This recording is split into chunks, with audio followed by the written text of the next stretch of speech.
عکس از رحمان ضیاء، پیش کردہ رومانہ شاہد۔ آڈر روز ایک ایسا ناول ہے جس نے مغرب میں تہلکہ مچا رکھا تھا۔ اسے فرینک جی فیلیٹا نے تحریر کیا۔ ہم ان صفحات میں سنسنی خیز ناول کی مکمل تلخیص پیش کر رہے ہیں۔ انسان اپنی تمام تر ذہانتوں کے باوجود ابھی تک کائنات کے پراسرار کارخانے میں ایک تماشائی کی حیثیت رکھتا ہے۔ کیا زندگی ازل سے ابد تک ایک ہی دائرے میں گردش کر رہی ہے؟ یہ تجسس آمیز ناول پڑھتے وقت آپ کے ذہن میں یہ سوال ضرور ابھرے گا۔ ہمارا دعویٰ ہے کہ اسرار و تجسس سے پر اس ناول کو ایک بار شروع کرنے کے بعد آپ اسے ہاتھ سے نہیں چھوڑیں گے۔ وہ شخص آج پھر وہاں موجود تھا، عورتوں کے درمیان گھرا ہوا۔ وہ اکیلا مرد عجیب سا لگ رہا تھا۔ یہ سب عورتیں اپنے بچوں کو لینے آئی تھیں۔ چھٹی کی گھنٹی بجتے ہی سب کی نگاہیں پھاٹک پر مرکوز ہو گئیں۔ روبی نے ادھیڑ عمر صحت مند اجنبی پر اچکتی ہوئی نگاہ ڈالی اور بچوں کی طرف متوجہ ہو گئی جو اچھلتے کودتے ہوئے پھاٹک کی طرف آ رہے تھے۔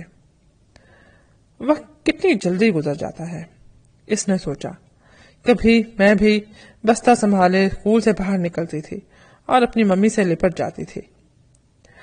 اب وہ اپنی 10 سالہ بیٹی سارا کا انتظار کر رہی تھی جو اس کے ماضی کا عکس تھی۔ سرخ ریشمی بالوں والی سارا خوشی سے اچھلتی ہوئی اس کی طرف بڑھی۔ روبی نے جھک کر اس کا ماتھا چوما اور اس کا بیگ سنبھال کر آگے بڑھ گئی۔ اچانک اس کی نظر اس اجنبی پر پڑی۔ وہ سارا کو بڑے غور سے دیکھ رہا تھا۔ روبی کا دل زور زور سے دھڑکنے لگا۔ اس نے جلدی سے سارا کا ہاتھ تھاما اور اسے گھسیٹتی ہوئی تیزی سے گھر کی طرف چل پڑی۔ شہر کے قریب پہنچ کر روبی نے نسبتاً اعتماد کے ساتھ پیچھے کی طرف پلٹ کر دیکھا۔ وہ اجنبی نہیں نظر آیا۔ روبی نے سکون کا سانس لیا اور اپنے بلاک کے گیٹ پہ داخل ہو گئی۔ سارا کھانا کھا کر اپنے کمرے میں چلی گئی تو روبی ایک بار پھر اس اجنبی کے بارے میں سوچنے لگی جس نے اسے بری طرح خوف زدہ کر دیا تھا۔ وہ سارا کو مسرت آمیز افسردگی کے ساتھ دیکھ رہا تھا۔ چند لمحوں بعد روبی نے کھڑکی سے باہر کی طرف جھانکا۔ اسے دھڑکا لگا ہوا تھا کہ کہیں وہ شخص اس کے گھر کے آس پاس نہ منڈلا رہا ہو، لیکن اس کا خیال بے بنیاد ثابت ہوا۔ تاہم اس نے یہ فیصلہ کر لیا کہ آج وہ اپنے شوہر جان سے اس کا تذکرہ ضرور کرے گی۔ شام کو انہوں نے اپنے پڑوسی جوڑے کو مدعو کیا تھا۔ سورج ڈوبنے کے 1 گھنٹے کے بعد فریڈریکو اور اس کی بیوی صوفیہ وہاں آ پہنچے۔ دو گھرانوں کے درمیان برج اور میوزک کا شوق مشترک تھا۔ وہ دیر تک برج کھیلتے رہے اور اپنے پسندیدہ ریکارڈ سنتے رہے۔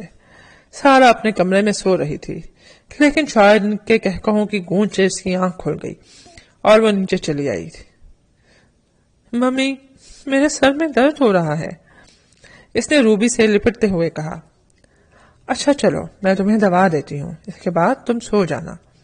فریڈریکو اور صوفیہ رخصت ہونے کے لیے اٹھ کھڑے ہوئے۔ جان بھی جمائیاں لے رہا تھا۔ انہوں نے اپنے مہمان کو رخصت کیا اور سونے کی تیاری کرنے لگے۔ روبی نے سارا کو دوا دی اور اسے سلا کر اپنے کمرے میں چلی گئی۔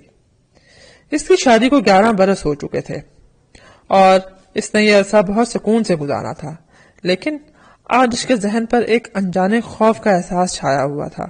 مگر کوشش کے باوجود وہ جان کو کچھ نہ بتا سکی۔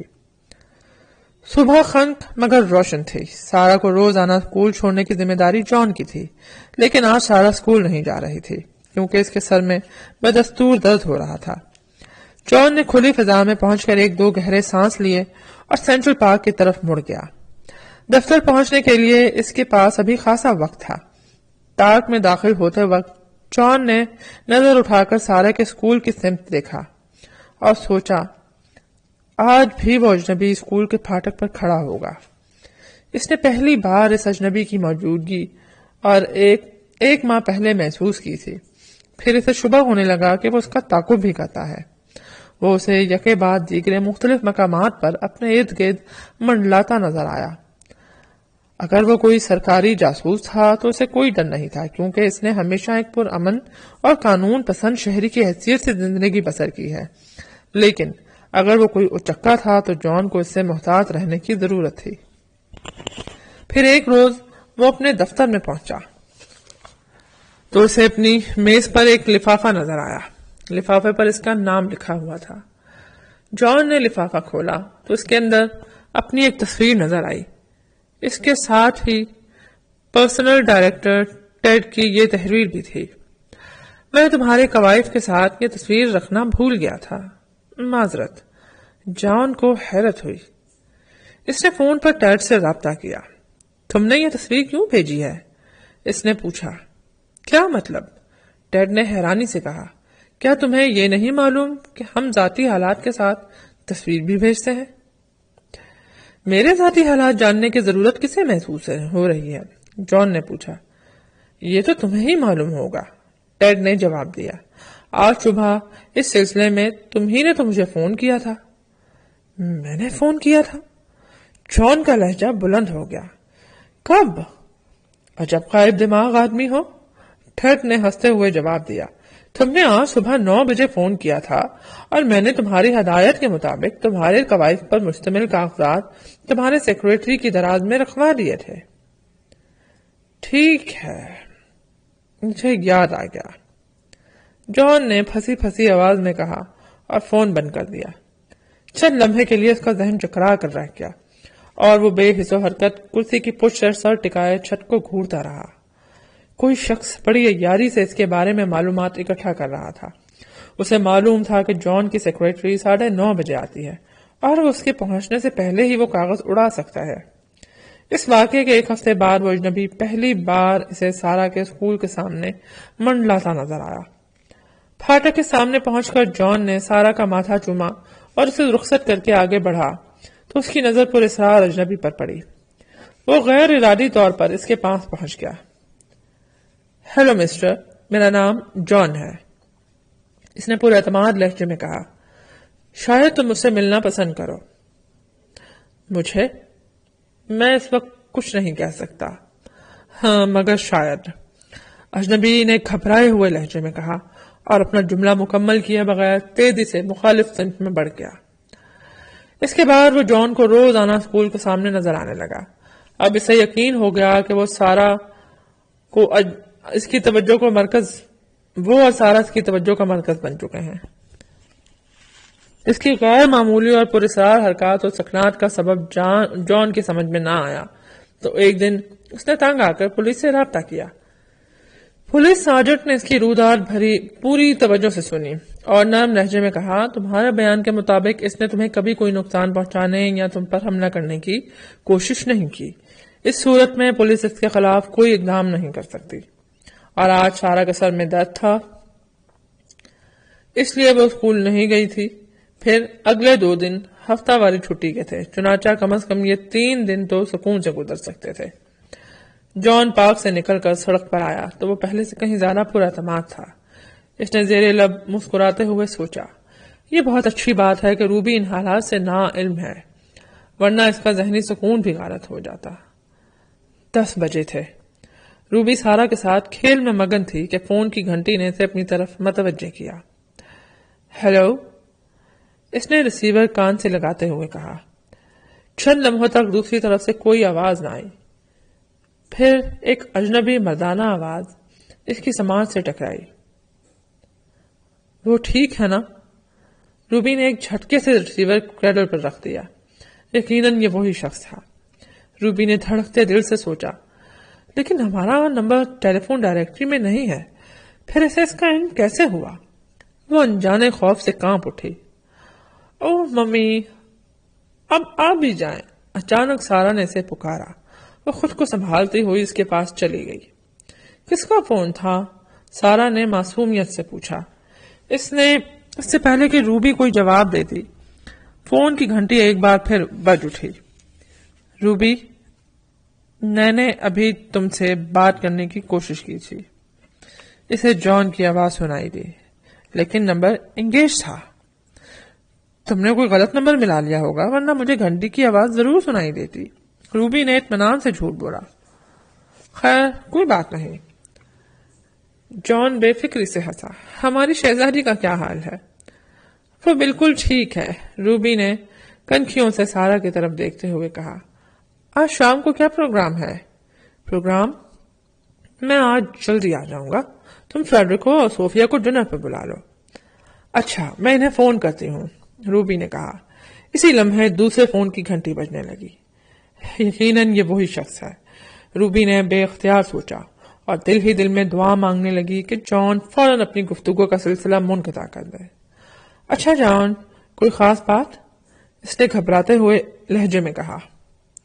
دوسرے فون کی گھنٹی بج رہی ہے، تم اطمینان سے فون پر بات کرو، میں انتظار کر لوں گا، جان نے کہا۔ روبی جلدی سے دوسرے کمرے کی طرف لپکی جہاں دوسرا فون رکھا ہوا تھا، لیکن اس کے پہنچنے سے پہلے ہی سارا ریسیور اٹھا چکی تھی۔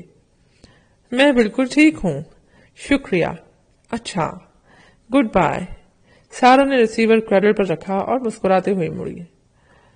کون تھا سارا؟ روبی نے نرمی سے پوچھا۔ کوئی اجنبی تھا ممی، سارا نے جواب دیا۔ وہ جاننا چاہتا تھا کہ میری طبیعت کیسی ہے۔ اس نے اپنا نام بتایا تھا؟ جی نہیں، لیکن اسے میرا نام معلوم تھا۔ روبی کو اچانک خیال آیا کہ دوسرے فون پر جان اس کا انتظار کر رہا ہے۔ وہ جلدی سے دوسرے کمرے میں پہنچی۔ اس نے ریسیور کان سے لگایا تو جان کی آواز سنائی دی۔ کون تھا؟ سارا کا کوئی ٹیچر تھا، وہ جاننا چاہتا تھا کہ اس کی طبیعت کیسی ہے۔ روبی نے بہانہ بنا دیا۔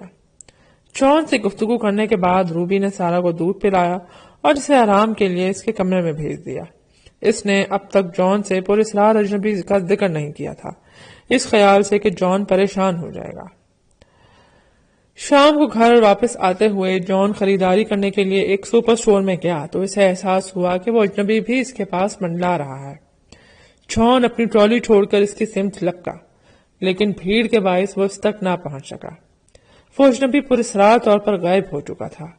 جان نے واپس آ کر جیسے تیسے اپنی خریداری مکمل کی اور اسٹور سے نکل کر ٹیکسی کا انتظار کرنے لگا۔ جب وہ لفٹ بوائے کی مدد سے مختلف پیکٹ اٹھائے اپنے اپارٹمنٹ کی طرف بڑھ رہا تھا تو کسی انجانے خطرے کے احساس میں اس کے ذہن میں آندھیاں چل رہی تھی۔ اپارٹمنٹ میں داخل ہوتے ہی اس نے عجیب سا تاثر محسوس کیا۔ روبی نے اسے دیکھ کر زندگی سے بھرپور کہکا لگایا اور وہ بھی ساری پریشانی بھول کر ہنس پڑا۔ سارے پیکٹ میز پر رکھنے کے بعد وہ معمول کے مطابق سیدھا سارا کے کمرے میں پہنچا۔ سارا بستر پر نیم دراز ہو کر کوئی رسالہ پڑھ رہی تھی۔ جان نے جھک کر اس کو چوم لیا۔ اب کیسی طبیعت ہے بیٹی؟ اس نے پوچھا۔ بالکل ٹھیک ہوں ڈیڈی، سارا نے مسکراتے ہوئے جواب دیا۔ اس لمحے اسے احساس ہوا کہ اس نے سارا کے لیے کوئی تحفہ نہیں خریدا۔ خیر کوئی بات نہیں، میں کل اس کا ازالہ کر سکتا ہوں، اس نے سوچا، اور سارا کے گال تھپ تھپا کر کمرے سے باہر نکل آیا۔ اسی لمحے روبی نے اسے پکارا۔ ہاں کیا بات ہے؟ وہ مسکراتا ہوا اس کی طرف بڑھا۔ روبی کے ہاتھ میں ایک خوبصورت پیکٹ موجود تھا۔ تم نے سارا کے لیے یقیناً کوئی خوبصورت تحفہ منتخب کیا ہوگا، روبی نے مسکراتے ہوئے کہا، لیکن تم نے اس پر اپنا نام نہیں لکھا۔ جان کا دل زور زور سے دھڑکنے لگا۔ اسے معلوم تھا کہ آج اس نے سارا کے لیے کوئی تحفہ نہیں خریدا، لیکن وہ خاموش رہا۔ اس نے پیکٹ کو الٹ پلٹ کر دیکھا۔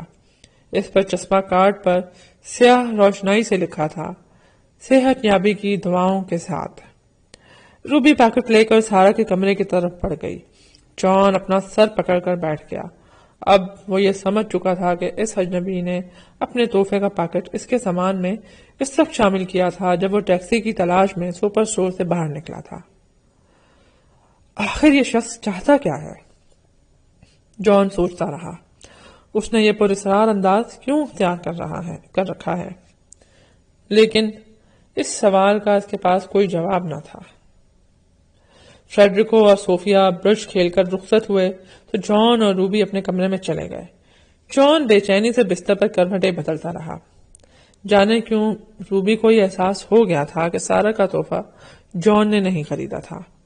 آخر اس نے لرزتی ہوئی آواز میں سے کہا، جان میں تم سے ایک بات کرنا چاہتی ہوں۔ ہاں کہو۔ ایک اجنبی میری پریشانی کا باعث بنا ہوا ہے۔ جان نے چونک کر اس کی طرف دیکھا۔ وہ ادھیڑ شخص؟ تم اسے کیسے جانتے ہو؟ روبی نے حیرت سے پوچھا۔ وہ پچھلے 5 ہفتوں سے میری نظر میں ہے۔ جان نے گہرا سانس لیتے ہوئے کہا۔ وہ چھٹی کے وقت روزانہ پابندی سے اسکول آتا ہے۔ اچھا، صبح کے وقت بھی وہ وہاں کھڑا رہتا ہے؟ تمہارے خیال میں وہ شخص کیا چاہتا ہے؟ روبی نے پوچھا۔ مجھے نہیں معلوم جان، اس کی توجہ کا مرکز سارا کی ذات ہے۔